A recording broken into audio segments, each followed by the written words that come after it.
Bien-aimés dans le Seigneur, je vous salue au nom précieux de notre Seigneur, de notre Sauveur, de notre Père, du Créateur de l'univers. Jésus-Christ, l'incomparable Maître de toutes choses, parce qu'il contrôle et il gère tous les esprits, tous les temps et toutes les circonstances sont gérés par le Seigneur Jésus, parce qu'il est au-dessus de toute création. Et tout genou dans les cieux, sur la terre et sous la terre, s'agenouille devant Jésus. Donc il est le maître de toutes choses. C'est à lui que nous remercions pour tout ce qu'il nous donne. Merci infiniment Seigneur Jésus parce que tu es incomparable. Le frère Armand est venu une fois de plus pour répondre à la question de plusieurs, celle de savoir comment peut-on reconnaître une vraie église? Comment peut-on reconnaître que cette église est dirigée et gérée par Dieu ou pas? Comment peut-on alors reconnaître? Nous sommes ici pour répondre à ces questions. Voilà pourquoi le frère Armand a toujours dit que nous sommes fidèles au poste. Parce que c'est l'Éternel, Dieu, Jésus-Christ, qui nous a placés ici. Afin que nous puissions répondre à l'église. Afin que nous puissions prendre soin de son église. Voilà pourquoi il a dit à Pierre, Pierre, quand tu seras converti, paie mes brebis. Quand tu seras converti, paie mes brebis. En d'autres termes, Pierre, quand tu vas recevoir le Saint-Esprit, quand tu vas devenir un vrai disciple, quand tu vas recevoir le don de l'enseignement, quand tu seras un vrai chrétien, va alors instruire le peuple, enseigne le peuple, prêche le peuple, sois avec le peuple, sois fidèle à ton poste, comme le frère Armando, fidèle au poste. Habakkuk, chapitre 2, le verset 1, la Bible est claire. La Bible dit ainsi, j'étais à mon poste et je tenais sur la tour, je veillais pour voir ce que l'Éternel me dirait et ce que je répliquerais après ma plainte. C'est clair. J'étais à mon poste et nous sommes toujours fidèles au poste. Frère, nous sommes fidèles au poste. On est ici. J'aimerais que vous puissiez suivre d'abord un flash info. Après, nous allons répondre bibliquement à la question de savoir comment peut-on reconnaître une église de Dieu. Quels sont les fruits qui nous poussent à détecter la vraie église et la mauvaise? L'église de Dieu est celle du diable, parce que Satan aussi a des églises. Nous allons répondre dans cette émission, mais suivez d'abord ce flash info. Merci à tous ceux qui ont été donc nombreux à suivre la suite des enseignements autour de l'Apocalypse. J'ai une information très importante à donner, c'est que dorénavant, dans les prochains jours, nous aurons donc un GEC pour enfants. Nous aurons donc certes une émission pour enfants et pour les parents qui ont été nombreux à nous solliciter pour cela, rendons gloire à Dieu. Effectivement, nous remercions le Seigneur Jésus-Christ pour l'œuvre qu'il a donnée aux pécheurs que nous sommes, mais trouvés précieux par sa miséricorde. Le Seigneur donc a mis dans le cœur, n'est-ce pas, de notre frère de devoir mettre sur pied un GEC pour enfants. Donc, calmez-vous. Prenez votre mal en patience encore pour quelques jours, le temps que les frères, ceux qui accompagnent notre humble serviteur, ainsi que lui et tous ceux et toutes celles qui auront, n'est-ce pas, une contribution à apporter par rapport au bon déroulé donc de cette émission, du groupe GEC pour enfants, ne mettent tout en place. Pour tous ceux qui veulent rejoindre le GEC, continuez, n'est-ce pas, de vous signaler aux différents numéros ou à l'adresse email donc qui s'affiche. Et nous ne le dirons jamais assez, à Vérité sans cesse TV. Dans le GEC, nous ne demandons rien, nous ne prenons rien. Tout ce que nous exigeons, c'est le respect des uns et des autres. Nous sommes en train de vivre des temps difficiles. Un message de la part de tous les frères et sœurs qui entourent le frère Armando. N'ayez pas peur. Pour vous qui continuez de paniquer par rapport au vaccin. Mais vous savez, Il y a même encore des choses plus graves que le vaccin. Alors, restons accrochés à notre Seigneur Jésus-Christ. Restons accrochés à Dieu. Et chaque jour, sortez du péché. Invoquez le Saint-Esprit, car c'est lui qui vous donne la force d'abandonner le péché. Je vous dis à la semaine prochaine. Restez à l'écoute de tous les programmes qui sont diffusés sur la chaîne Vérité TV sans cesse. Et pour vous qui êtes des contradicteurs, pour vous qui trouvez qu'il y a quelque chose à redire dans ce que le frère Armando donne comme enseignement, on ne le dira jamais assez. Manifestez-vous auprès de nous. Manifestez-vous en composant un des numéros qui s'affiche ou écrivez à l'adresse email. Demandez à avoir une discussion, pas une confrontation, une discussion avec votre frère afin d'éclairer le peuple. Soyez bénis. Bonne semaine à tous. Merci la sœur Gladys pour le travail que tu fais dans le Seigneur. Nous sommes ici et nous sommes dirigés par le Seigneur. Il n'y a que lui qui nous parle et nous faisons ce que le Seigneur nous dit de faire. Nous allons prier avant de commencer parce que on doit donner alors des éléments qui vont aider l'Église, qui vont aider plusieurs personnes de ne pas être dupées, trompées par plusieurs faux pasteurs. Vous allez les détecter par rapport à cet enseignement. Prions au nom de Jésus. Père éternel, nous te remercions Seigneur Jésus parce qu'il n'y a que toi qui nous connais tel que nous sommes.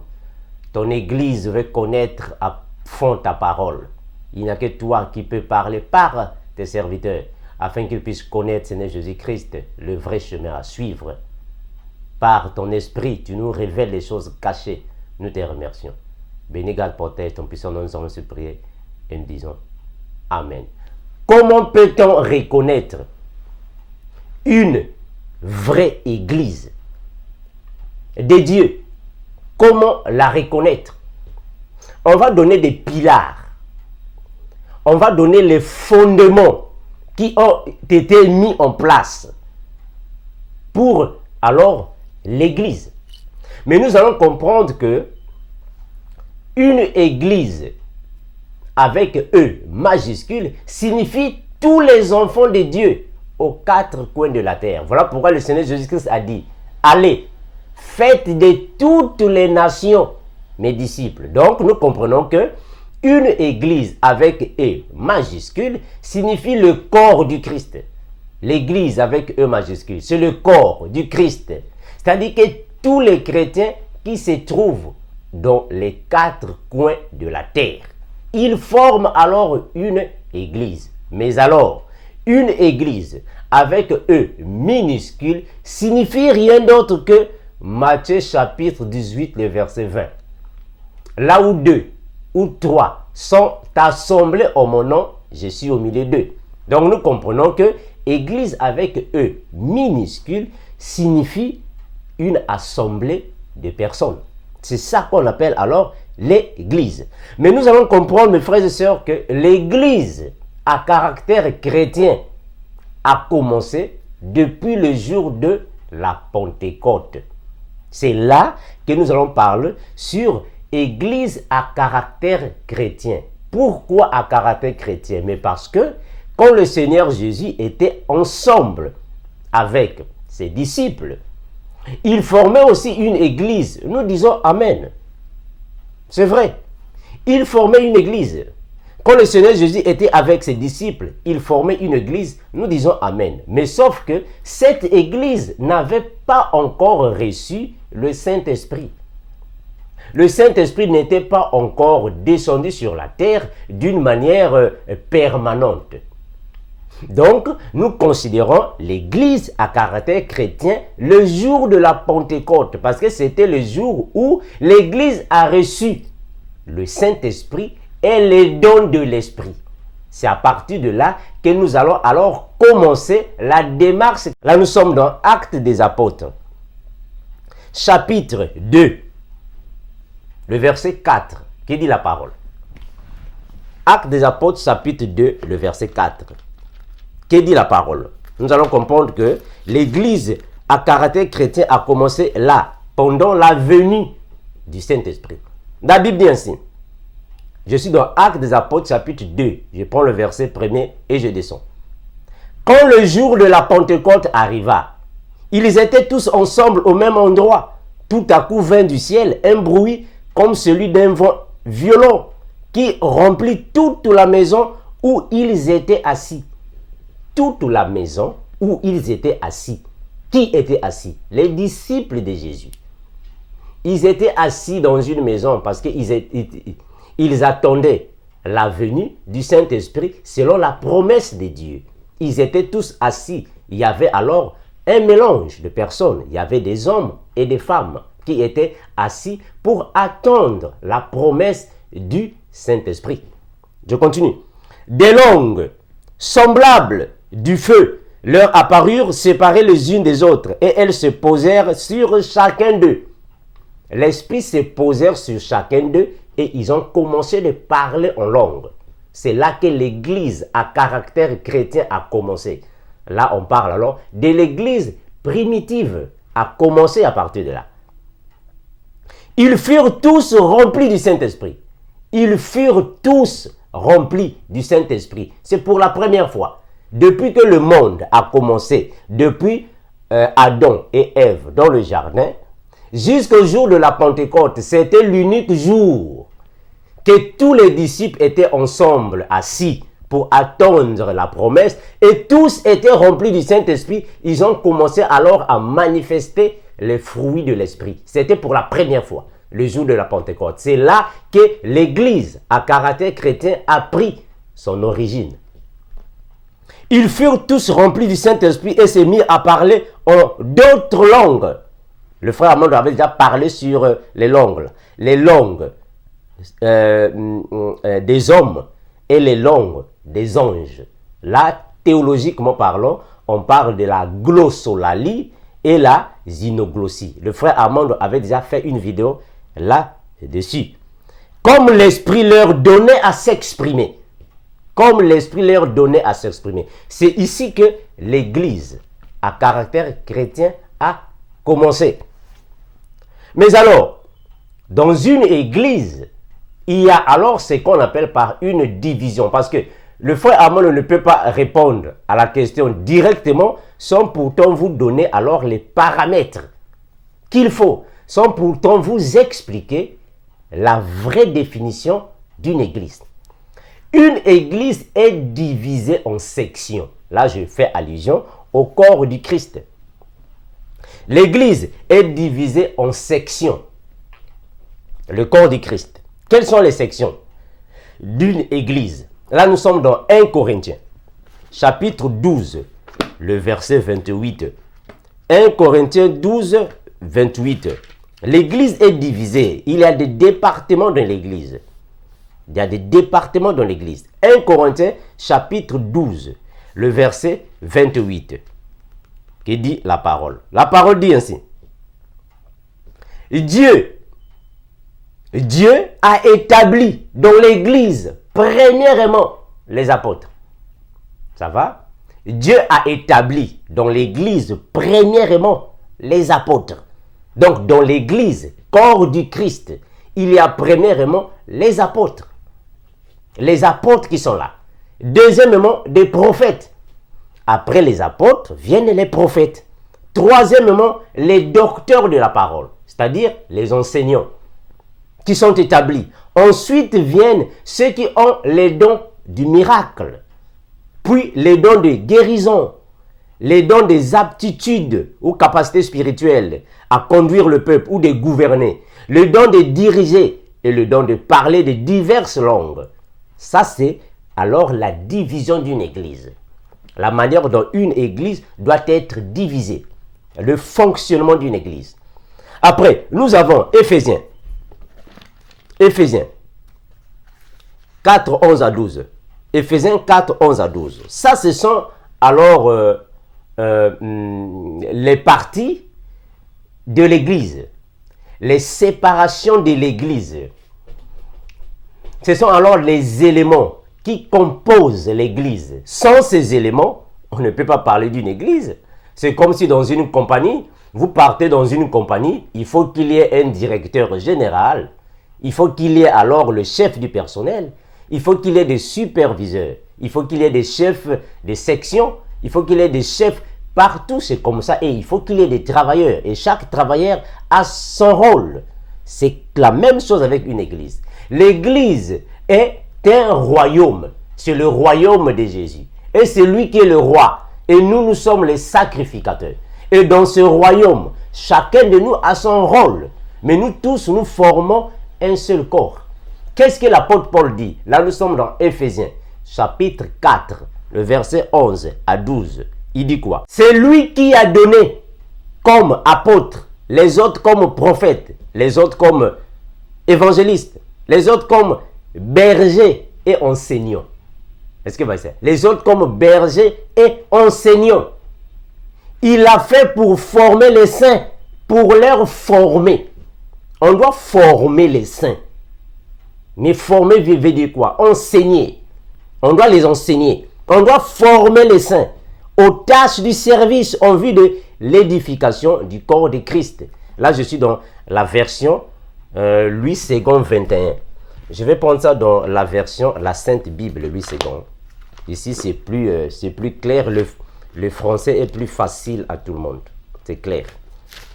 Éphésiens 4, 11 à 12. Que dit la parole? La parole dit ainsi. Et il a donné les dons, les uns comme apôtres, les autres comme prophètes, les autres comme évangélistes, les autres comme pasteurs, les autres comme docteurs. Pourquoi? Pour le perfectionnement des saints, en vue de l'œuvre, du ministère et de l'édification du corps de Christ. Donc, ça, ce sont les divisions d'une église. Dans une église, ça, ce sont les rôles que certains frères occupent. Mais nous sommes tous des frères et des sœurs. Mais sauf que chacun de nous a son don. On va encore donner 1 Corinthiens chapitre 14, le verset 12. Chapitre 14, le verset 4 à 10. Nous sommes sur la division d'une église. Comment est-ce qu'une église fonctionne? Comment est-ce que l'église fonctionne? 1 Corinthiens, chapitre 12, 4 à 10. 12, 4, 10. La Bible dit ainsi. Il y a diversité de dons, mais le même esprit. C'est-à-dire que dans une église, il y a diversité de dons. Nous sommes tous des frères, nous sommes tous des sœurs. Mais sauf qu'il y a diversité de dons. Chacun de nous a son don qu'il occupe. Il y a diversité de dons, mais le même esprit. Diversité de ministères, mais le même Seigneur. Gloire à Jésus. Diversité de ministères, mais le même Seigneur. Diversité d'opérations, mais le même Dieu qui opère tout en tous. Diversité d'opérations, mais nous avons le même Dieu. Diversité de ministères, mais nous avons le même esprit. Il y a une diversité, alors une façon de voir les choses divers. C'est comme le frère Armando et le frère Will Gospel. Nous travaillons dans le Seigneur, mais sauf que nous avons une diversité d'opérations. Le frère Will Gospel ne travaille pas de la même manière que le frère Armando. Le frère Armando ne travaille pas de la même manière que le frère Will Gospel. C'est la même chose avec le frère Bienvenu. Le frère Bienvenu, quand il enseigne, quand il prêche, il ne prêche pas de la même manière que le frère Armando. Chacun de nous a sa façon de prêcher, a sa façon d'enseigner, a sa façon d'exhorter, a sa façon de transmettre la parole. Mais nous avons tous le même Seigneur, le même esprit qui opère toutes choses. Je continue, c'est la même chose avec les sœurs aussi. Les sœurs qui travaillent avec nous, c'est la même chose. Vous êtes nombreux, je ne peux même pas citer vos noms. Vous êtes nombreux. Donc nous avons tous le même Seigneur, mais diversité. Alors, une diversité d'opérations. Or, à chacun, la manifestation de l'esprit est donnée par l'utilité commune. En effet, ça veut dire quoi? Ça veut dire quoi? À chacun de nous, la manifestation de l'esprit est donnée pour l'utilité commune. Ça veut dire quoi? Ça veut dire que si quelqu'un est enseignant de la parole, tu as reçu le don de l'enseignement, Tu ne peux pas garder ces dons seulement pour toi. Non, c'est pour l'utilité commune. C'est-à-dire que c'est pour toute la communauté fraternelle. C'est pour la communauté chrétienne, si vous voulez. Si vous êtes prophète, ce n'est pas pour vous. Non, je suis prophète, mais je suis à la maison. Je suis prophète, mais je suis à la maison. Dieu me donne les prophéties, mais je suis pour moi à la maison. Non, c'est pour l'utilité commune. Si vous êtes évangéliste, ne dites jamais que non, moi, Dieu m'a donné le don de prêcher la parole, mais je prêche seulement à ma femme et à mes enfants. Jésus pour moi à la maison. Non, c'est pour l'utilité commune. C'est pour la communauté chrétienne. C'est pour tout le monde. En effet, à l'un est donné l'esprit. Par l'esprit, une parole de sagesse. À un autre, une parole de connaissance. Selon le même esprit. À un autre, la foi. Par le même esprit. À un autre, le don de guérison. Par le même esprit. À un autre, le don d'opérer des miracles. À un autre, le don de la prophétie. À un autre, le discernement des esprits. À un autre, la diversité des langues. À un autre, l'interprétation des langues. Et un seul et même esprit opère toutes ces choses, les distribuant à chacun en particulier comme il veut. Est-ce que vous voyez ça? Donc, dans l'église, il faut qu'il y ait des dons. Pour reconnaître une vraie église, il faut qu'il y ait des dons qui correspondent aux dons de l'esprit. Chacun de nous a ses dons, mais ces dons sont alors pour le service de Dieu. Dieu nous a donné ces dons afin que nous puissions les mettre au service. Ce n'est pas pour rien que le frère Armand ne fait que répéter que je suis fidèle au poste. Mais oui, je suis fidèle au poste parce que c'est le don que j'ai reçu. Il faut que je sois à mon don, à moi. Je suis enseignant, je reste enseignant. Jamais demain, le frère Armand est maintenant devenu un diacre. Oh, mais est-ce que moi je suis diacre? Est-ce qu'on m'a appelé pour être diacre? On ne m'a pas appelé pour être diacre. Oh non, le frère Armand, l'autre là, est maintenant devenu, je ne sais pas, il est maintenant devenu protocole. Oh, mais est-ce que moi on m'a appelé pour être protocole? Hein, frère? On m'a appelé pour être protocole? C'est à partir de là que vous allez reconnaître les vraies et les fausses églises. C'est à partir d'ici que vous allez les reconnaître. Dieu t'a appelé pour être l'autre chantre. Tu chantes. Après une semaine, oh non, je suis devenu pasteur. Oh, mais est-ce qu'on t'a appelé pour être pasteur? On t'a appelé pour être chante, reste chante. Reste chante, tu es pasteur comment? Non, non, je suis maintenant pasteur. Oh, mais toi, on t'a appelé pour être chantre. Reste chantre. Reste chante. Mais attention, on n'a pas dit qu'on ne peut pas chanter pour Dieu, non. Non. Non, on peut chanter pour Dieu, mais chacun de nous a son rôle. Chacun de nous a son rôle. Ce n'est pas aujourd'hui, demain. La sœur Gladys a reçu le don de la prophétie. Elle a reçu le don de la prophétie. Elles sont nombreuses, je ne peux même pas citer leur nom. Elles sont nombreuses, vous les connaissez, je ne peux pas citer. Elles sont nombreuses. Alors demain, oh non, je suis venu docteur. Oh, mais est-ce que la sœur Gladys, est-ce qu'on t'appelait pour être docteur? Oh non, aujourd'hui je suis maintenant docteur. Moi aussi je vais être comme le frère Armando. Oh, mais est-ce qu'on t'appelait pour ça? C'est ce qui se passe dans vos églises là. Dans vos églises, c'est ce qui se passe. Le pasteur est là, il va prêcher. Quand il finit de prêcher, non, moi je suis fatigué. Il prend maintenant sa femme et il remplace sa femme. Oh, mais est-ce que Dieu a appelé ta femme? Est-ce que Dieu a appelé la femme du pasteur? C'est toi que Dieu a appelé pour être pasteur? Oh non, je suis fatigué. Vous prenez la femme, vous mettez là. La femme aussi va prêcher. Quand elle va fatiguer, oh non, je prends mon enfant, je mets. Oh, mais ça c'est quoi? Donc Dieu a appelé toute la famille. Mais comment est-ce que Dieu va appeler toute la famille pour être des pasteurs? Allez, vous allez m'appeler après. Alors, frère Armando, mais on a vu dans la Bible, Aaron et ses enfants étaient dans la sacrificature. Mais frère, c'est triste, hein? On doit expliquer les choses ici. On doit évoluer. On doit évoluer, frère. On doit évoluer. Je continue. Donc ça, c'est alors la division d'une église.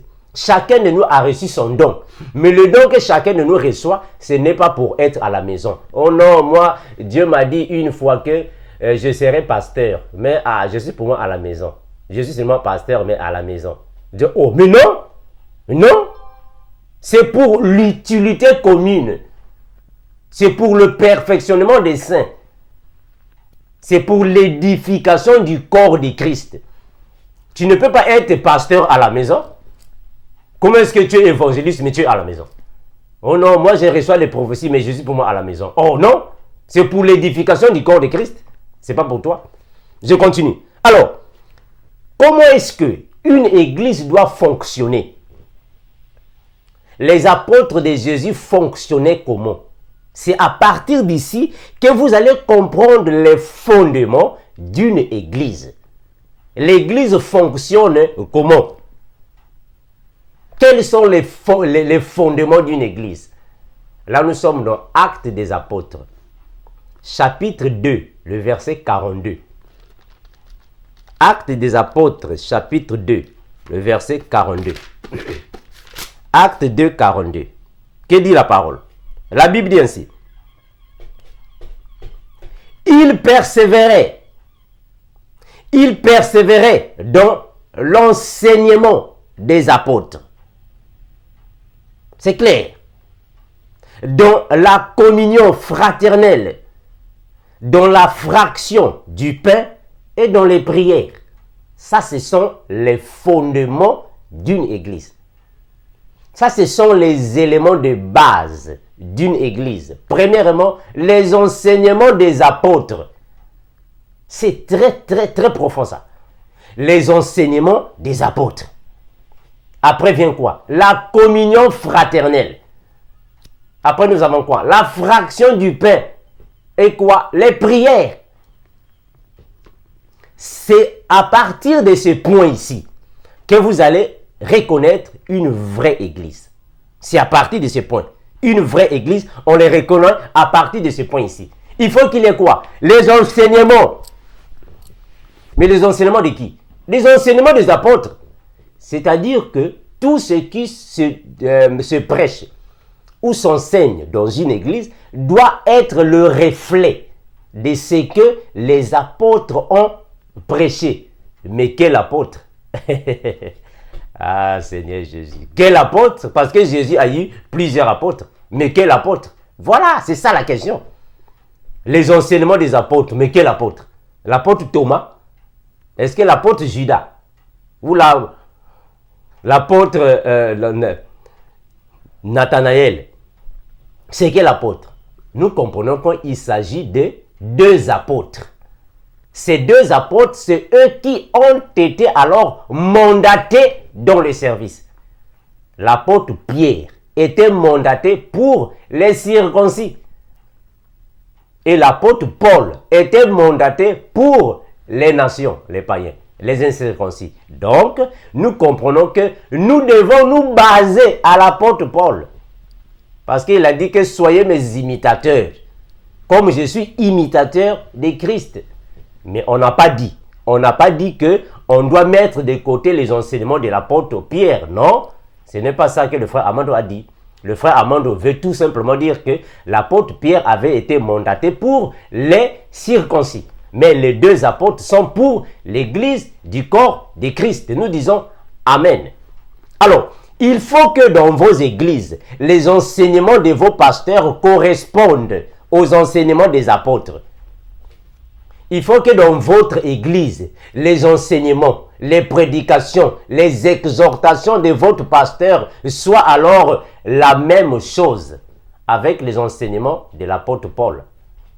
Ça doit être égal, ou soit égaux, si vous voulez. Nous allons prendre la Bible. Les enseignements, c'est quoi? Voilà, les enseignements, c'est quoi? Jean chapitre 10, le verset 27. On va comprendre ça. Jean 10, 27. Que dit la parole? Jean 10, 27. C'est à partir de là que vous allez connaître que ici, nous sommes dans le vrai ou nous sommes dans le faux. C'est à partir de là. Jean 10, 27. Que dit la parole? La Bible dit ainsi. Mes brebis entendent ma voix et je les connais et elles me suivent. Mes brebis entendent ma voix. Je les connais et elles me suivent. Ah voilà, la voix de Jésus c'est quoi? Mais ce sont les enseignements. La voix de Jésus, c'est ça qu'on dit, qu'on appelle par enseignement. Les enseignements, c'est la voix de Jésus. Quand le Seigneur Jésus-Christ parle, c'est pour te transmettre un enseignement. C'est pour te transmettre un message. Or, le message de Jésus, c'est tout un enseignement. Quand nous venons pour parler de la part de Jésus, mais c'est la voix de Jésus, nous transmettons la voix du Christ. Parce qu'on ne fait que transmettre, nous sommes que des porte-paroles de Jésus. La voix que nous transmettons, les enseignements que nous donnons, c'est ça la voix de Jésus. Et les vrais disciples de Jésus, quand ils entendent la voix de Jésus à partir des enseignements, ils suivent Jésus.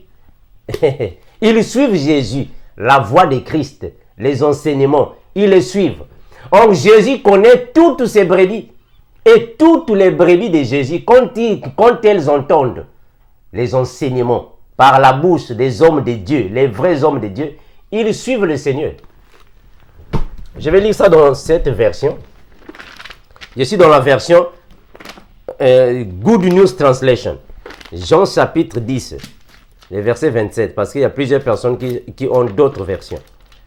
Jean 10, 27. Jean 10, 27, qui dit la parole. C'est très important. La voix du Seigneur, c'est par les enseignements que nous écoutons la voix du Seigneur. C'est par les enseignements que nous reconnaissons la voix de l'époux. C'est par les enseignements que nous pouvons discerner la voix du Maître. C'est par les enseignements. Jean 10, 27. La Bible dit ainsi. Mes brebis écoutent ma voix. Je les connais et elles me suivent. Entendre ma voix. Ça va. C'est parti. Maintenant, qu'est-ce qu'il y a encore? Des enseignements. C'est encore quoi? Ça, nous sommes toujours dans les enseignements. Quand vous écoutez, ici, c'est le Seigneur Jésus qui parle. Voilà. Donc, nous sommes maintenant dans Jean 8, 31. Prenons encore Jean 8. Jean 8, 31. Que dit la parole? Jean 8, 31. Jean 8, 31. La Bible dit ainsi. Et Jésus dit aux Juifs qui avaient cru en lui, si vous demeurez dans ma parole, si vous demeurez dans ma parole, vous êtes vraiment mes disciples. Vous connaîtrez la vérité et la vérité vous affranchira. Le verset 32. Jean 8, 31, 32. Si vous demeurez dans ma parole, vous êtes réellement mes disciples. Mais comment est-ce qu'on peut demeurer dans la parole de Jésus? Ce sont les enseignements. C'est par les enseignements que nous demeurons dans la parole de Jésus. C'est par les enseignements. C'est à partir de là que nous serons des disciples de Jésus. Nous connaîtrons la vérité parce qu'il est lui-même vérité. Alors, si aujourd'hui, vous partez dans une église, arrivez là-bas dans l'église, le pasteur vous dit, eh non, venez les femmes, les mamans, vous les mamans, venez, on doit vous laver. On doit laver toutes les mamans. Oh, mais est-ce que Jésus, dans ses enseignements, il a lavé les mamans? Jésus n'a pas lavé les mamans. Maintenant, comment est-ce que vous lavez les mamans? Ne comprenez-vous pas que ce sont les enseignements qui ne correspondent pas à Jésus? Ce sont les enseignements qui ne correspondent pas au Seigneur Jésus. Un pasteur qui vient vous dire, non, il faut d'abord s'aimer. Quand vous allez s'aimer, c'est alors que vous aurez des bénédictions. Oh. Mais est-ce que ça correspond à la parole de Jésus? C'est à partir de là que vous allez reconnaître que ici, vous êtes dans le faux. Jésus n'est pas là-bas. Un pasteur qui vient vous dire, venez donner la dîme. Si tu ne donnes pas la dîme, tu ne seras pas béni dans ta vie. Ta vie ne sera jamais bénie. Venez donner la dîme. Ils arrivent même à vous dire, non, venez donner la dîme. Celui qui ne donne pas la dîme là-bas au ciel, il n'aura pas de maison. Ah! Non, quand tu donnes la dîme, là-bas au ciel, on est en train de te construire une maison. Ah, mes frères. Mais est-ce que les apôtres, ici on a dit que les enseignements des apôtres, quel apôtre qui a dit que si tu ne donnes pas la dîme, là-bas au ciel, tu n'auras pas de maison? Est-ce que le Seigneur Jésus a dit cela? Non. Est-ce que les apôtres ont dit cela? Non. Vous allez déjà comprendre que ça ne correspond pas aux enseignements des apôtres. Ça ne correspond pas. Un pasteur qui lave les femmes. Un homme qui lave les femmes. Et il couche avec les femmes, même avec les hommes. Vous ne voyez pas que l'autre là n'est pas là. Ça ne correspond pas à la parole. Au lieu d'adorer le Seigneur Jésus, vous adorez maintenant le pasteur. Est-ce que les apôtres ont été adorés? On adorait les apôtres. Non, maintenant vous adorez les pasteurs dans vos églises. Comprenez que la parole de Dieu n'est pas là. C'est facile à comprendre, non? La parole de Dieu n'est pas là. Là où on ne fait que vous parler de l'argent, il faut acheter les livres. On vous vend même les livres. Il faut vendre les livres. Il faut vendre les prières. On vend toutes choses. Comprenez que la parole de Dieu n'est pas là. Qu'est-ce que Jésus nous a dit? Dans Matthieu chapitre 10, le verset 8. Il a dit quoi là-bas? Vous avez reçu gratuitement. Donnez aussi gratuitement. Vous allez comprendre que là-bas, l'Esprit de Dieu n'est pas là. Quand vous partez dans une église, on ne fait que vous demander de l'argent, toutes choses, c'est l'argent. Donner. S'aimer. Ça, c'est pas les enseignements de Jésus. Jésus n'est pas là. La parole de Dieu dit dans Jean 8, 31 à 32, ceci. Si vous demeurez dans ma parole, vous êtes vraiment mes disciples. Si vous demeurez dans la parole de Jésus, vous êtes des disciples. Alors celui qui ne demeure pas dans la parole de Jésus n'est pas disciple. Il n'est pas disciple. Vous connaîtrez la vérité et la vérité vous affranchira. Ça veut dire quoi? La vérité vous affranchira. Ça veut dire quoi? Ça veut dire tout simplement que celui qui est affranchi par la vérité, c'est celui qui est libre du mensonge de ce monde, du joug étranger. Ça veut dire quoi? Le joug étranger signifie le faux évangile. L'évangile de la prospérité, l'évangile de la sexologie, l'évangile des malédictions, l'évangile de Moïse. Mais ça, c'est le joug étranger. Vous serez affranchis de ça, libérés de ça. On va continuer. Les enseignements des apôtres. Il faut qu'il y ait des enseignements des apôtres. Tant qu'il n'y a pas des enseignements des apôtres, quittez là-bas. 2 Jean. Prenons Jean 15, 7. Jean chapitre 15, le verset 7. Jean chapitre 15, le verset 7. La Bible dit ainsi. Si vous demeurez en moi et que mes paroles demeurent en vous, demandez ce que vous voudrez et cela vous sera accordé. Si vous demeurez en moi et que mes paroles demeurent en vous, c'est alors que vous êtes des disciples de Jésus. Un disciple de Jésus, c'est celui qui marche selon les enseignements que Jésus a laissés. Alors, est-ce que Jésus nous a parlé sur la dîme? Jésus nous a dit de donner la dîme pour être béni. Non. Est-ce que Jésus a dit que les hommes doivent laver les femmes? Non. Est-ce que Jésus a dit que nous devons utiliser l'huile d'onction? Non. Est-ce que Jésus nous a parlé sur la prospérité? Non. Est-ce que Jésus nous a parlé sur venez donner les prémices? Les prémices? Non. Est-ce que Jésus nous a dit qu'il faut bâtir les autels et renverser les autels? Jésus a dit ça? Non. Donc vous n'êtes pas des disciples. Vous êtes des chrétiens, mais vous n'êtes pas des disciples. Ah voilà. Il y a une différence. Un chrétien n'est pas forcément un disciple. Tout le monde peut être chrétien. Ok, ça va, soyez des chrétiens. Mais des chrétiens charnels, oui, soyez des chrétiens. Mais vous n'êtes pas des disciples. Un disciple, c'est tous les chrétiens qui sont spirituels.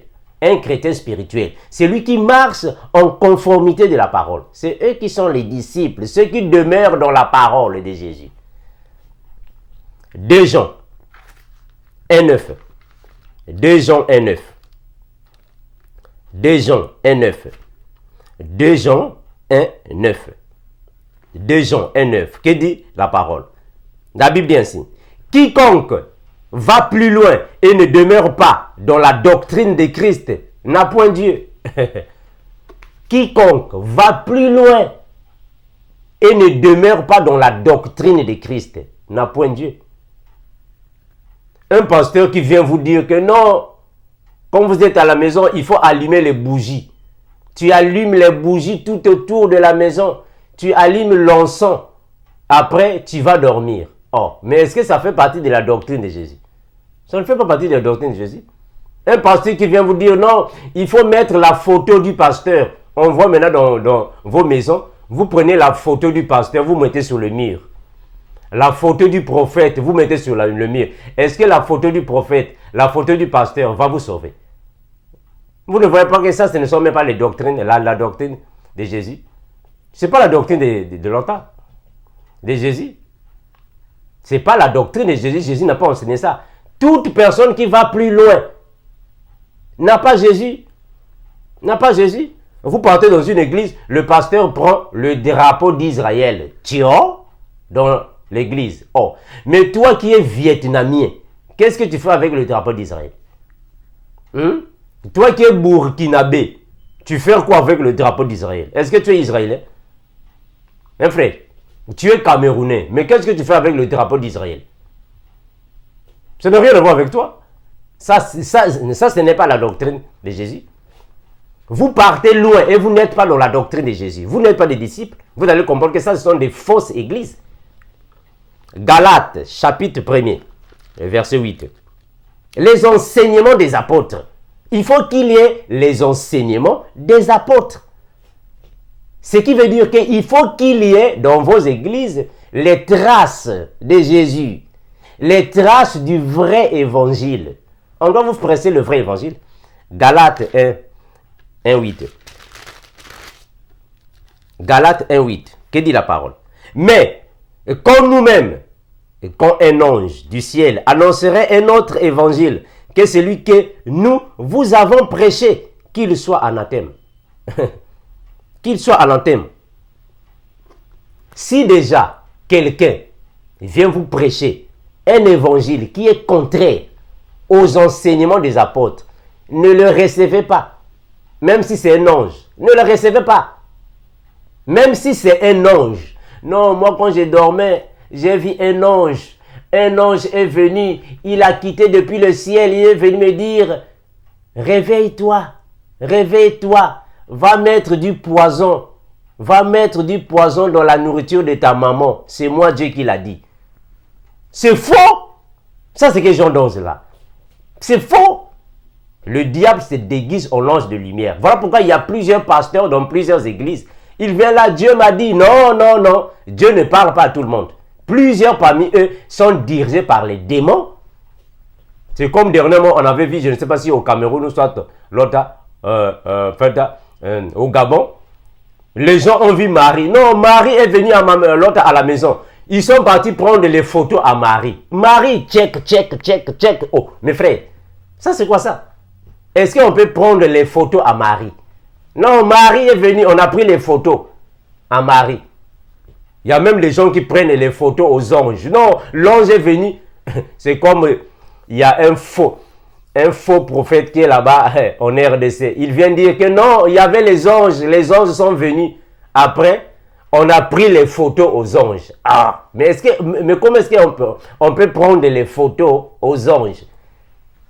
Quelqu'un même a dit, non, moi j'étais à la maison, il y a un ange qui est venu. Et moi j'ai demandé à l'ange, pardon, si je vais dire aux gens que je t'ai vu, les gens ne vont pas me croire. Est-ce que je peux te prendre une photo? Et l'ange a dit, oui, tu peux me prendre une photo. Et il prend l'appareil, il montre aux gens, regardez, c'est l'ange qui m'a dit de prendre la photo. Ah, mais ça c'est quoi ça? Donc vous prenez les photos aux anges. Mais est-ce qu'on peut prendre une photo à un ange? Ça, ce sont les démons. Ça, ce sont les démons. Les enseignements des apôtres. Les enseignements des apôtres. Donc, tant qu'il n'y a pas les enseignements des apôtres dans vos églises, quittez là-bas. C'est facile à comprendre. Quittez là-bas. Dieu n'est pas là-bas. C'est facile. Et le deuxième point, qu'est-ce que nous avons? Il faut que je vous fasse d'abord passer une vidéo. Vous allez comprendre que, mes frères, mais est-ce que Dieu peut rester dans une telle église? Ne comprenez-vous pas qu'ici, il s'agit alors du satanisme? Diction alobaki te po ete Nzambe apesaki biso mission to ya ko dénoncer makambo oyo nyonso force satanique ezali kosala tango yango yo miso na yo ezali komona balobaka yango ete bokoyeba bango na bizali na bango. Biblia elobaka ete bokoyeba bango na bizali na bango. Nayebi ete tango moto nyonso oyo azali kotala video oyo na motema na ye ezali koloba quelque chose, peuple de Dieu, que mosala na Nzambe oyo azali mosala na Nzambe satanique, peuple de Dieu. Chetili production abombaka te alobaka vérité, peuple de Dieu, po ete Nzambe atindi biso mission ya ko dénoncer misala nyonso ya satanique, peuple de Dieu. Tango yango yo oh tomonaki te Chetili production azali koloba.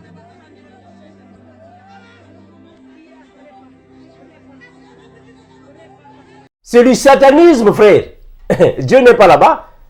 Retenez une chose, qu'il y a des églises de Dieu et les églises du diable, malheureusement.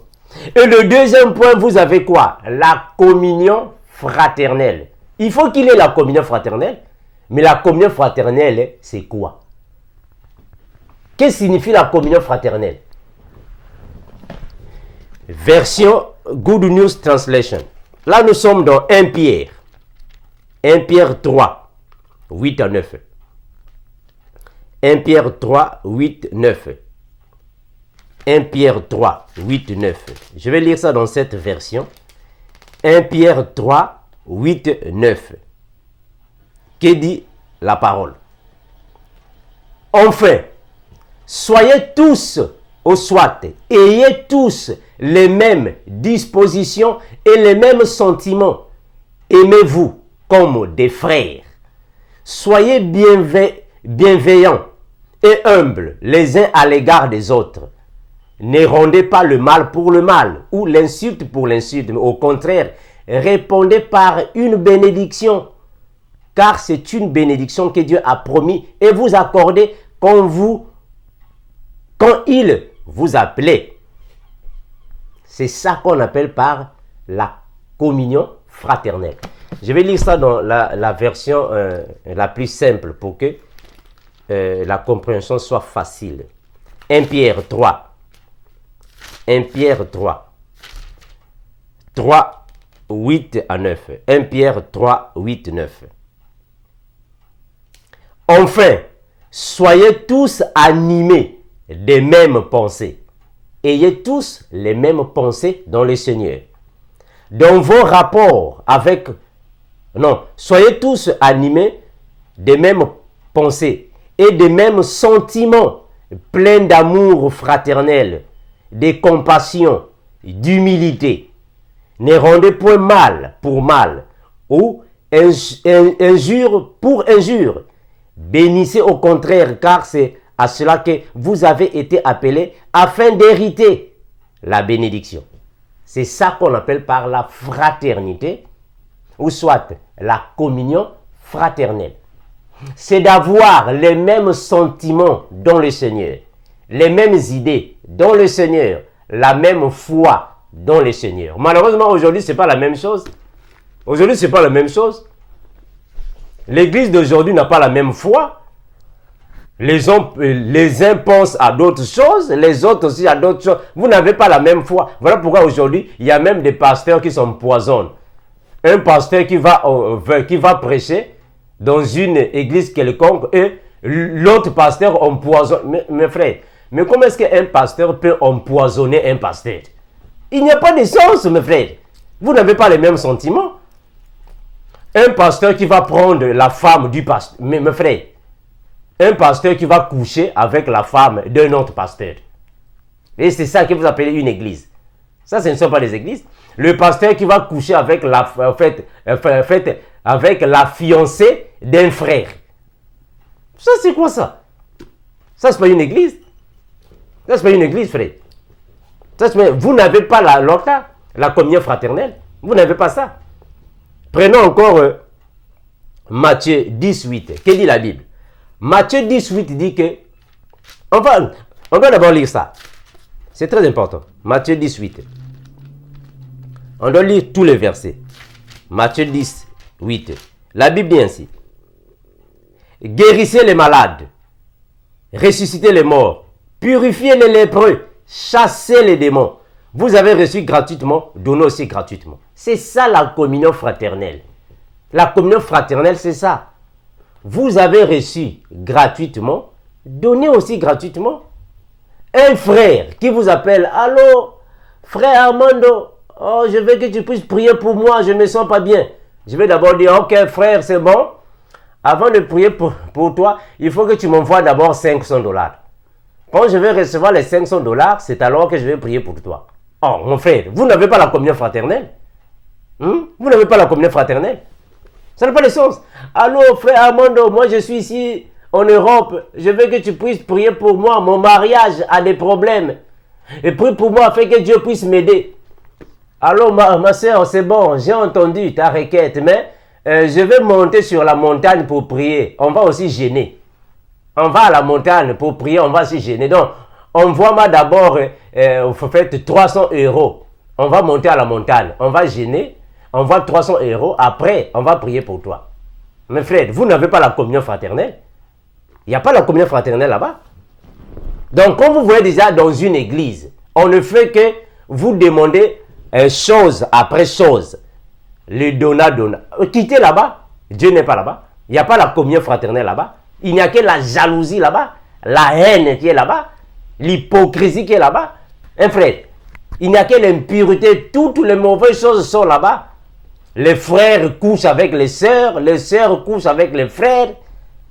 Le pasteur dort avec les évangélistes avec les diaconesses. Mes frères, quittez là-bas. Quittez là. Philippiens. Prenons Philippiens. Philippiens chapitre 2, le verset 2 à 5. Philippiens 2, 2 à 5. Que dit la parole? Ou soit Philippiens 2, 1 à 5. La Bible dit ainsi. Si donc il y a quelque consolation en Christ, il y a quelque soulagement dans la charité, s'il y a quelque union d'esprit, s'il y a quelque compassion et quelque miséricorde, rendez ma joie parfaite ayant un même sentiment, un même amour, une même âme, une même pensée. Ne faites rien par esprit de parti. Ne faites rien par esprit de parti. Ne faites pas ça. Ou par vaine gloire. Mais que l'humilité vous fasse regarder les autres comme étant au-dessus de vous-même. Voilà, soyez humbles. C'est ça, une église là où le pasteur est humble. Les diacres sont humbles. Les chrétiens sont humbles. Tout le monde est humble. C'est ça une église de Dieu. C'est ça une église. Nous sommes humbles. C'est ça l'église.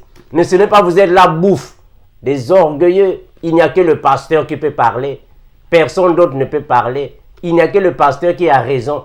Tout le monde a tort. Il n'y a que le pasteur qui connaît. Personne ne peut le corriger. Non. Il faut être humble. Il faut être humble. Il faut être humble, recevoir les frères, les sœurs, causer avec tout le monde, regarder tout le monde à la même dimension, à la même limite. Ce n'est pas comme dans certaines églises. Quand nous qui sommes les pauvres, quand nous partons là-bas, on nous met derrière, dans les derniers bancs, là-bas au fin fond. On ne nous voit pas parce que nous sommes des pauvres. Mais ceux qui sont des riches, les ministres, les présidents, les députés, on leur met l'autre là, sur le banc de devant. On leur met devant parce que ce sont les partenaires du pasteur. On leur met devant. Nous qui sommes les cordonniers, les menuisiers, les villageois, les enfants qui sont grandis avec l'autre là, le pain et la pâte d'arachide, les mbondikilages, les mayalobo, on nous prend, on nous met là-bas derrière. Personne ne nous voit. Et c'est ça que vous appelez que nous sommes à l'église. Ça, ce ne sont pas des églises. Ça, ce ne sont pas des églises. Vous n'avez pas la communion fraternelle. Il n'y en a pas. Je continue. Ne faites rien par esprit de parti ou par vaine gloire, mais que l'humilité vous fasse regarder les autres comme étant au-dessus de vous-même.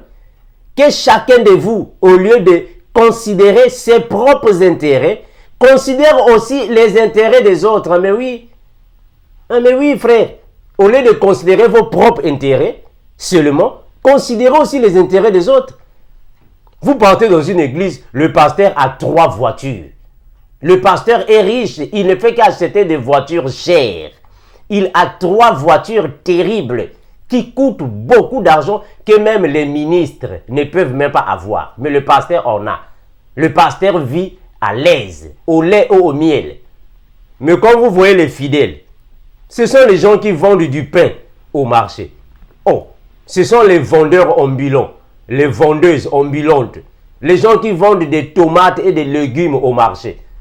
Mes frères, il n'y a pas la communion fraternelle là-bas. C'est clair, non? Il n'y a pas la communion fraternelle. Si déjà un pasteur, sa femme vit en Europe, ses enfants vivent aux États-Unis, ses cousins, ses petits frères vivent au Canada, il est bien. Mais vous êtes là au village, tentez de faire la pêche, la cordonnerie, la chasse au gibier. Vous êtes là au village, alors que c'est le pasteur qui ne fait que progresser. Il n'y a pas la communion fraternelle là-bas. Il n'y a pas la communion fraternelle.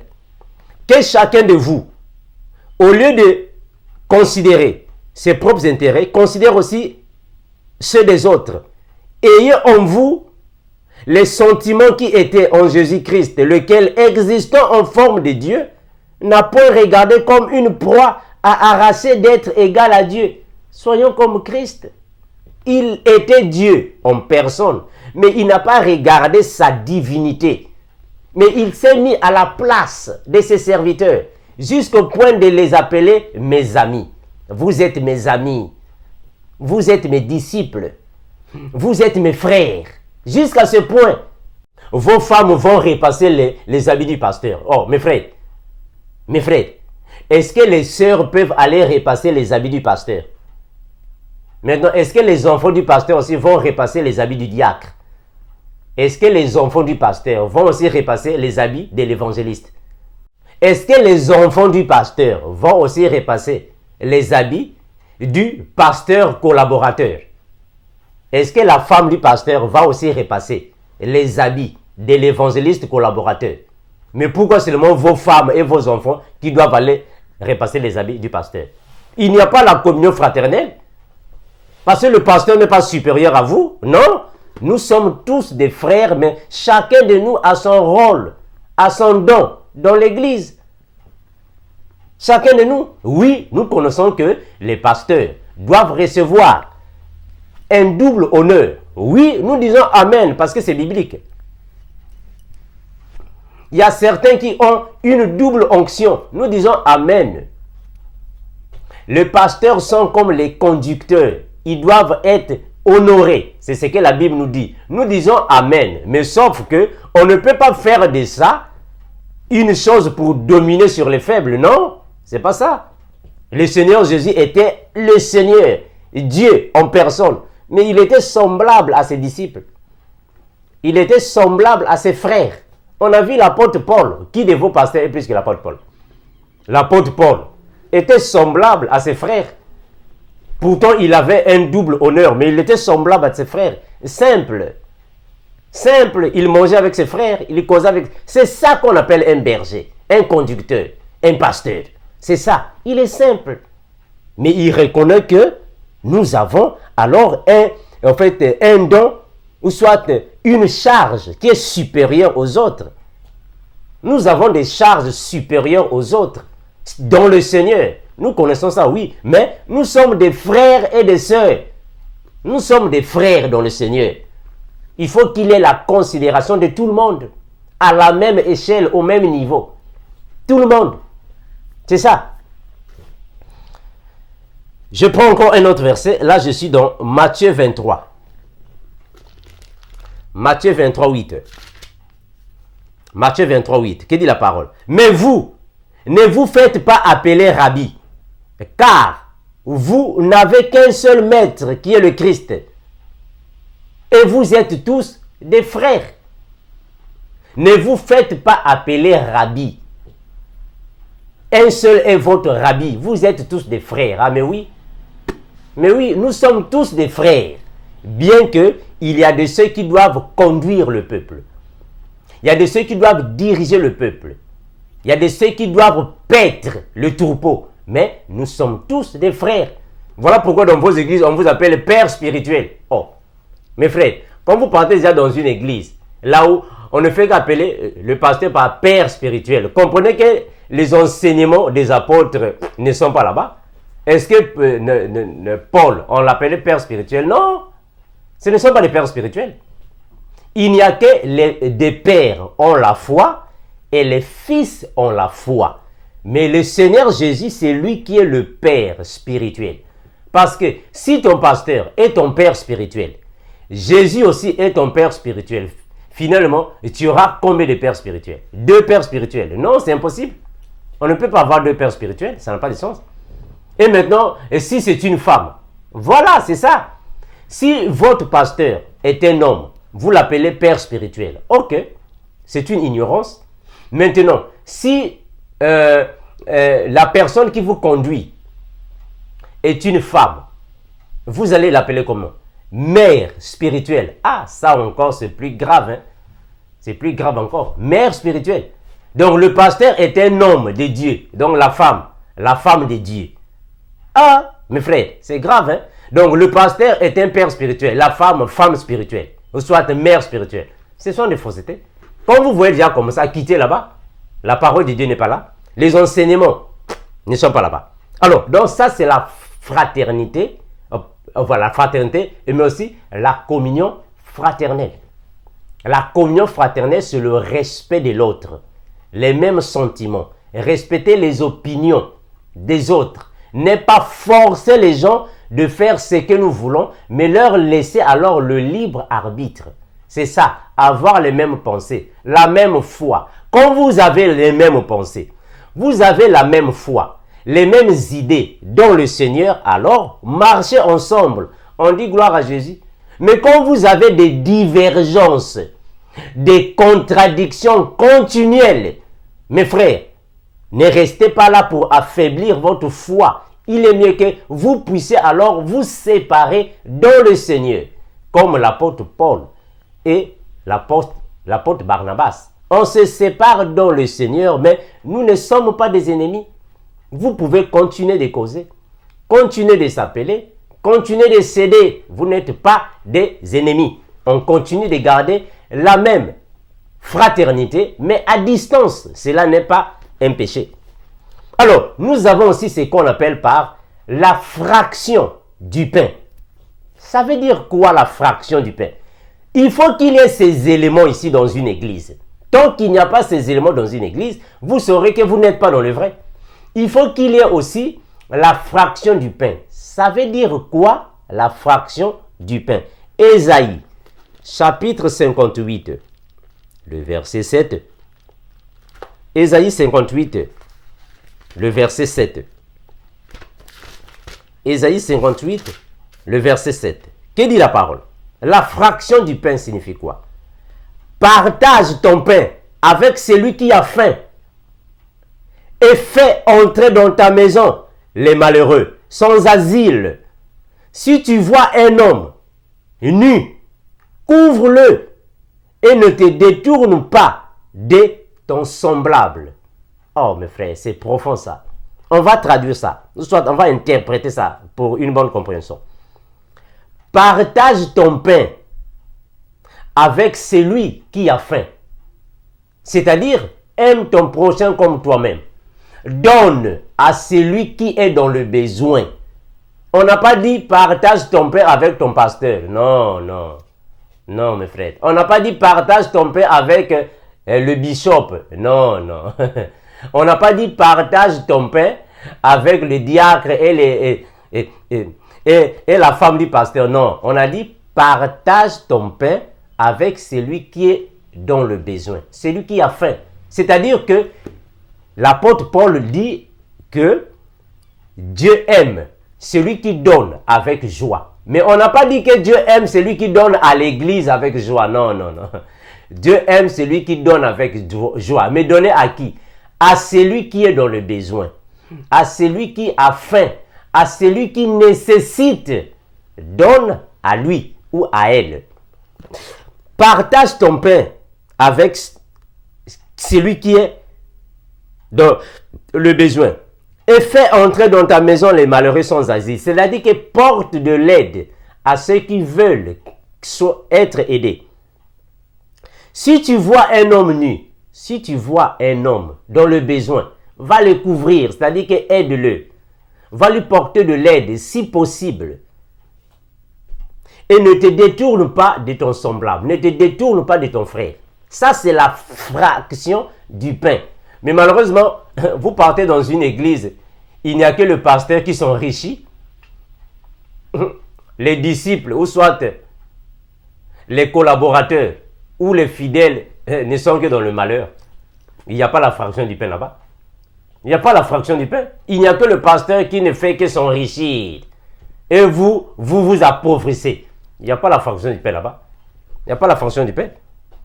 Il n'y a pas la fraction du pain, frère. Il n'y a que les enfants du pasteur qui vivent au lait et au miel. Mais vous êtes toujours au café. Au café et au maï à l'aube. Il n'y a pas la fraction du pain. Il n'y a que la femme du pasteur qui voyage. Elle va à l'étranger. Elle va, elle revient. Mais vous êtes seulement là. Et c'est vous qui payez même le billet de la femme du pasteur. Mes frères, ça c'est quoi ça? Ça c'est quoi? Donc pendant que le pasteur, sa femme et ses enfants vivent au lait et au miel, mais vous vivez au café et au mbondikilage, au maï à l'aube. Ça n'a pas de sens ça. Il n'y a pas la fraction du pain là-bas. La fraction du pain se faisait depuis l'ancien, l'église primitive. C'est là où se faisait la fraction du pain. Mais comment est-ce que ça se faisait? La fraction du pain. Actes des apôtres. Actes des apôtres. Vous allez voir la vraie manière de faire, de pratiquer la fraction du pain. Actes des apôtres chapitre 4. Le verset 32. 4, 32. Que dit la parole? Actes des apôtres 4, 32. La Bible dit ainsi. La multitude de ceux qui avaient cru n'était qu'un cœur et qu'une âme. Nul ne disait que ces biens lui appartenaient en propre, mais tout était commun entre eux. Tout était en commun. Est-ce que vous voyez? C'est ça qu'on appelle par la fraction du pain. Les disciples, quand ils étaient ensemble, ils se partageaient les choses. Tout était en commun. C'est-à-dire qu'il y avait alors le partage commun. Ils se donnaient. Ils faisaient la fraction du pain. Je continue. Les apôtres rendaient beaucoup grâce. Là, je vais sauter. Je prends le verset 34. Actes des apôtres chapitre 4. Là, je suis dans le verset 34. Car il n'y avait parmi eux aucun indigent. Est-ce que vous voyez? Parmi les apôtres, il n'y avait pas des indigents. Indigents signifie quoi? Les misérables, les pauvres, les nécessiteux. Parmi eux, il n'y avait pas. Parce que tout le monde avait le même partage. Mais dans vos églises, oh, c'est triste. Hein? Il y a beaucoup d'indigents là-bas, les pauvres, les malheureux, les misérables. Alors que le pasteur, on ne fait que donner au pasteur. Dans un même culte, le pasteur peut demander 3 à 4 fois l'offrande. Ça, c'est le panier de l'offrande pour laver les habits du pasteur. Ça, c'est le panier, l'offrande pour les habits de la femme du pasteur. Ça, c'est l'offrande pour le voyage du pasteur. Ça, c'est l'offrande pour construire l'église. Mais frère, ça, c'est quoi ça? Ça, c'est quoi? Il y a beaucoup d'indigents dans vos églises. Beaucoup de nécessiteux, des misérables. Mais il n'y a que le pasteur qui ne fait que l'autre là, encaisser. Le pasteur a des collaborateurs, mais ils ne font que souffrir. C'est triste. Je continue. Le verset 35. 34. Mais, le verset 34. Voilà, continuons le verset 34. Car il n'y avait parmi eux aucun indigent. Tous ceux qui possédaient des champs ou des maisons les vendaient, apportaient le prix de ce qu'ils avaient vendu et le déposaient aux pieds des apôtres. Est-ce que vous voyez? Les gens vendaient leurs biens et prenaient cet argent, partaient déposer aux pieds des apôtres. Et les apôtres faisaient quoi? Ils faisaient le partage de tout le monde. C'est ça qu'on appelle par la fraction du pain. Les apôtres recevaient les biens. Les apôtres recevaient l'argent. les apôtres recevaient tous les vivres. Et qu'est-ce qu'ils faisaient? Ils ne mettaient pas dans leur poche, comme dans vos églises. Vous faites la contribution, les collectes, le pasteur met ça dans sa poche, il achète sa parcelle, il achète sa maison, il achète les habits pour sa femme, il paye même les frais scolaires pour ses enfants. Mais vous êtes toujours dans le malheur. Non, les apôtres ne faisaient pas ça. La fraction du pain des apôtres, ils recevaient l'argent, ils recevaient les biens et qu'est-ce qu'ils faisaient? Ils partageaient. Mais à qui? Aux veufs. Ils donnaient aux veufs, ils donnaient aux orphelins, ils donnaient aux nécessités. On donnait à tout le monde, on partageait. C'est ça la fraction du pain. Quand ces choses ici ne se trouvent pas dans vos églises, quittez là-bas. Quittez là-bas. Le Seigneur n'est pas là-bas. Quittez là-bas. Je continue. Et il déposait aux pieds des apôtres et l'on faisait des distributions à chacun selon qu'il en avait besoin. Voilà. Il donnait à tout le monde selon leurs besoins. Voilà pourquoi Ananias et Saphira, ils étaient des égoïstes et Dieu leur avait frappé. Dieu a frappé Ananias et Saphira à cause de ça. C'est ça la fraction du pain. On va encore prendre Actes des Apôtres chapitre 20, le verset 35. 20-35. Que dit la parole? 20-35. La Bible dit ainsi. Je vous ai annoncé, ou soit je vous ai montré de toute manière, c'est en travaillant ainsi qu'il faut soutenir les faibles. Est-ce que vous voyez? C'est en travaillant qu'il faut soutenir les faibles. C'est ça qu'on appelle par la fraction du pain. Vous qui êtes forts, soutenez les faibles. Donnez aux faibles. Mais malheureusement, aujourd'hui, c'est le contraire. Ce sont maintenant les pauvres mamans qui donnent maintenant, qui soutiennent maintenant les pasteurs qui sont déjà riches. Ah, mes frères. Un pasteur qui est déjà riche, mais vous qui vendez au marché, vous lui donnez encore de l'argent. Au lieu que le pasteur vous donne, mais c'est alors à vous de donner au pasteur. Et sa femme est là-bas aux États-Unis. Ses enfants sont là-bas en Europe. Lui-même, il est je ne sais pas où. Il ne fait que voyager par vol, première classe. Un pasteur qui voyage en fait en plein vol, première classe. Ah, mes frères, c'est triste, hein? C'est vraiment triste. Quand nous venons vous parler de ces choses ici, vous êtes contre nous. Est-ce que vous croyez que c'est normal, mes frères et sœurs? Ayez d'abord votre logique sur place. Est-ce que c'est normal? Un pasteur qui voyage en première classe dans un vol luxueux, première classe. Mais alors que ceux qui ont payé le prix pour qu'il soit en première place, ce sont des pauvres mamans qui vendent au marché. Des pauvres mamans qui traînassent, qui trimballent dans les rues avec des pains sur la tête. Est-ce que vous croyez que c'est normal, mes frères? Moi, je ne sais pas quel genre de cœur que vous avez. Hein? Vous avez des cœurs durs. Hein? Franchement. Vous achetez une maison à Paris, là où vous mettez vos femmes et vos enfants, alors que cet argent-là vient des pauvres mamans qui vendent des légumes au marché. Et le frère Armando ne peut pas parler. Le frère Will Gospel ne peut pas parler. Nous sommes des mauvais. On ne peut pas parler. Non, frère Armando, il faut laisser les gens tranquilles. Ah, mes frères, des choses comme ça, vous n'avez pas de cœur vraiment pour avoir au moins pitié de ces pauvres mamans qui souffrent. Vous n'avez pas de cœur. C'est à partir d'ici, mes frères, que vous allez comprendre que ces gens-là n'ont pas l'esprit de Dieu. Celui qui a l'esprit de Dieu ne peut pas se comporter de la sorte, de la manière. Hein, frère, c'est triste. Hein? La Bible dit ceci. Je suis dans Actes 20, 35. Je vous ai montré de toute manière que c'est en travaillant ainsi qu'il faut soutenir les faibles. Et c'est rappeler les paroles du Seigneur qui a dit lui-même, il y a plus de bonheur de donner que de recevoir. Il y a plus de bonheur à donner que de recevoir. Les apôtres ont travaillé. Les apôtres ont travaillé, surtout l'apôtre Paul. Il était un travailleur, un bosseur. C'est pour venir en aide aux pauvres, aux faibles.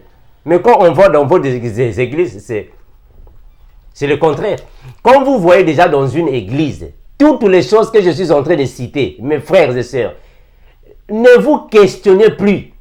Quittez là-bas, quittez, désertez. Ce ne sont pas des églises.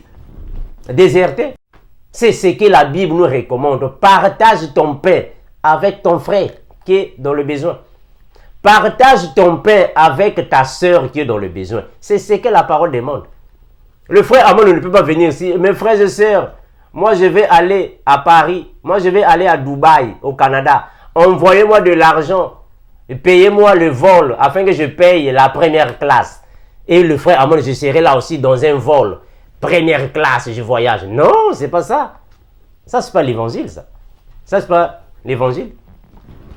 Ça, c'est pas l'évangile. Moi, je ne peux pas venir ici. Non, les étudiants de GSC, vous tous qui accompagnez les enseignements du frère Amando, faites les cotisations et vous envoyez de l'argent. Je prends ça, j'achète ma maison. Ça, c'est pas l'évangile. Je prends ça, j'achète ma voiture. Je roule maintenant voiture. Bentley. Je roule maintenant, j'ai un carrosse. L'argent que les pauvres ont donné pour que je sois maintenant. Non, c'est pas ça. Ça, c'est pas l'église. Dans une église, il faut qu'il y ait la fraction du pain. La fraction du pain, c'est venir en aide à ceux qui sont dans le besoin. C'est ce que nous faisons. C'est ce que nous faisons. C'est ça l'église, mes frères.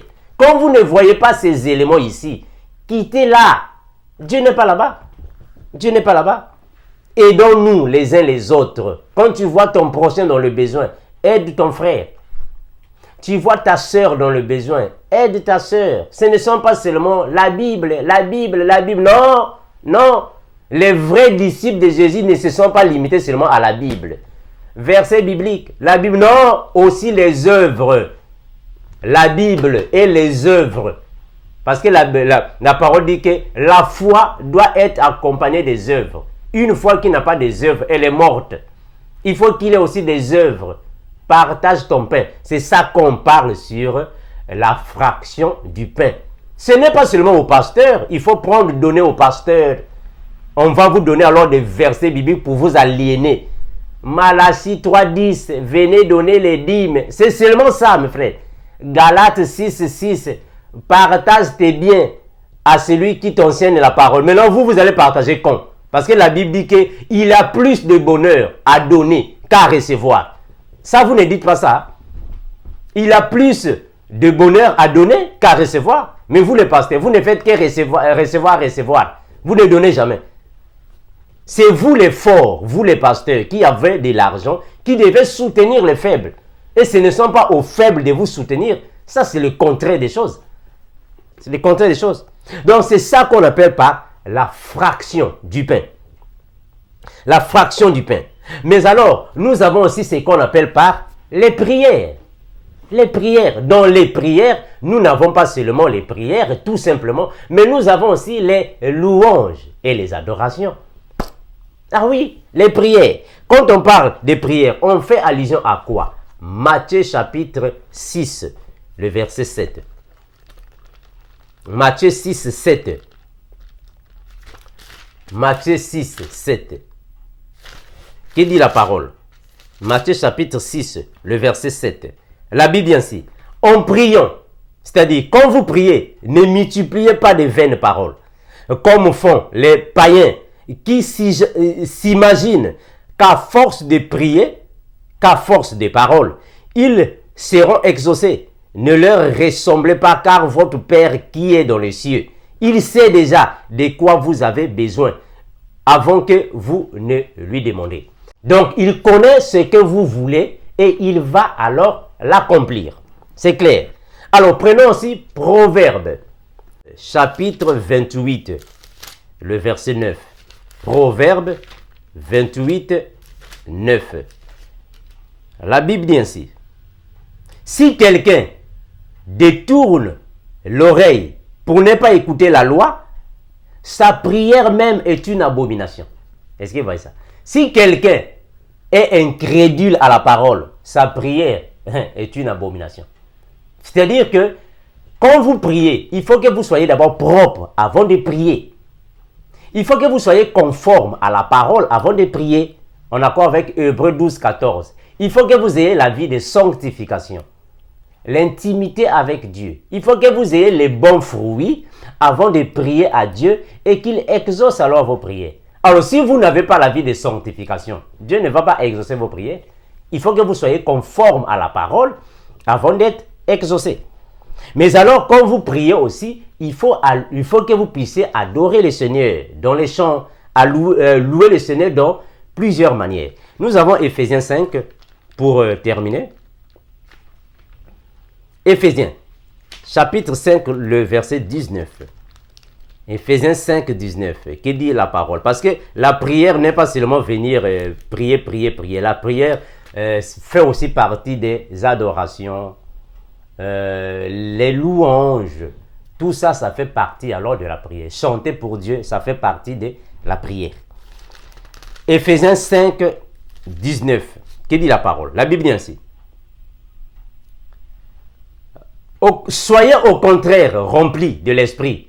Entretenez-vous par des psaumes, par des hymnes, par des cantiques spirituels, chantant et célébrant de tout votre cœur des louanges du Seigneur. Rendez continuellement grâce pour toutes choses à Dieu le Père au nom de notre Seigneur Jésus-Christ, vous soumettant les uns les autres dans la crainte de Dieu. Est-ce que vous voyez?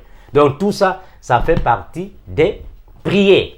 Il faut chanter pour Dieu, louez-le avec des cantiques spirituels et non des cantiques mondains qui n'ont rien à voir avec le Seigneur. Des cantiques spirituels. Donc tout ceci symbolise alors les fondements, les bases d'une vraie église. Donc pour reconnaître une vraie église, il faut que tous les éléments que je vous ai donnés soient alors en harmonie, doivent alors correspondre afin qu'il y ait un culte raisonnable. Parce que ce que Dieu veut de nous, c'est nous-mêmes d'abord. Tu dois d'abord être une vraie offrande. La vraie offrande, c'est d'abord toi qui es une offrande à Dieu, un sacrifice à Dieu, un culte raisonnable. Par rapport à là que vous allez comprendre comment détecter une vraie église et une mauvaise église. Merci, nous sommes ici pour répondre à toutes les questions que l'église nécessite pour l'édification du corps de Christ et le perfectionnement des saints. Maranatha, le Seigneur Jésus revient bientôt. Ciao.